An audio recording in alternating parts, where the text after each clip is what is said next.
Assalamualaikum warahmatullahi wabarakatuh. Salam dan bahagia.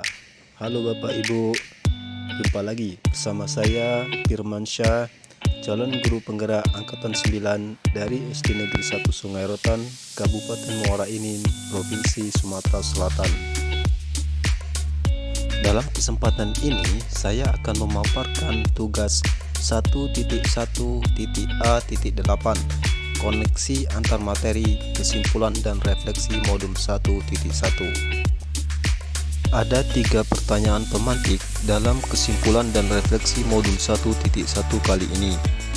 Yang pertama, apa yang saya percaya tentang murid dan pembelajaran di kelas sebelum saya mempelajari modul 1.2. Yang kedua, apa yang berubah dari pemikiran atau perilaku saya setelah mempelajari modul ini. Yang ketiga, apa yang segera saya terapkan lebih baik agar kelas saya mencerminkan pemikiran Ki Hajar Dewantara. Apa yang saya percayai tentang murid dan pembelajaran di kelas sebelum saya mempelajari modul 1.1. Yang pertama yaitu guru lebih mendominasi pembelajaran atau pembelajaran yang bersifat teacher center. Yang kedua, pembelajaran berfokus pada ketercapaian materi dan KKM atau lebih mengutamakan aspek kognitifnya saja. Yang ketiga, guru kurang memahami karakter anak. Yang keempat, siswa terlihat pasif dan kurang motivasi dalam belajar. Yang kelima, suasana kelas yang tertib, tenang, dan anak-anak yang memahami materi adalah fokus utama bagi guru dalam mengajar. Pertanyaan yang kedua, apa yang berubah dari pemikiran atau perilaku saya setelah mempelajari modul ini? Dari segi pemikiran, yang berubah dari diri saya adalah yang pertama, guru bukan satu-satunya sumber belajar bagi murid. Yang kedua, pembelajaran yang saya lakukan lebih berpusat pada murid. Yang ketiga, menghargai setiap karakter belajar murid. Sedangkan dari segi perilaku, yang berubah antara lain yaitu yang pertama, saya mengemas pembelajaran secara menarik agar motivasi belajar siswa meningkat.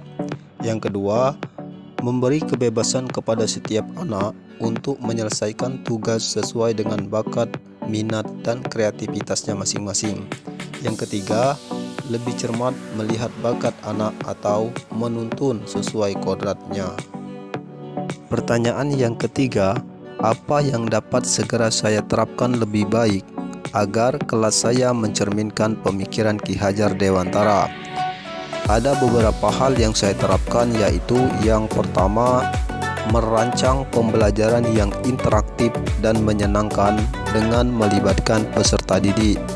Yang kedua, menerapkan pembelajaran berbasis kearifan lokal dan budaya setempat. Yang ketiga, menerapkan konsep merdeka belajar dan mengintegrasikan setiap pembelajaran dengan mencapai profil pelajar Pancasila. Yang keempat, pembelajaran yang mengutamakan aspek budi pekerti. Yang kelima, menerapkan sistem AMONG atau pendidikan yang menuntun bukan menuntut. Yang keenam, pembelajaran yang sesuai dengan kodrat alam dan kodrat zaman. Yang ketujuh, mengintegrasikan permainan dalam pembelajaran. Nah, Bapak Ibu, dari pemaparan saya tadi dapat disimpulkan bahwa yang pertama, pendidikan adalah menuntun anak sesuai dengan minat dan bakatnya. Yang kedua, pendidikan bukan hanya ilmu akademis saja, namun perlu penanaman budi pekerti yang lebih baik. Yang ketiga, pendidikan sejatinya adalah berhamba pada anak. Demikianlah pemaparan saya tentang kesimpulan dan refleksi modul 1.1.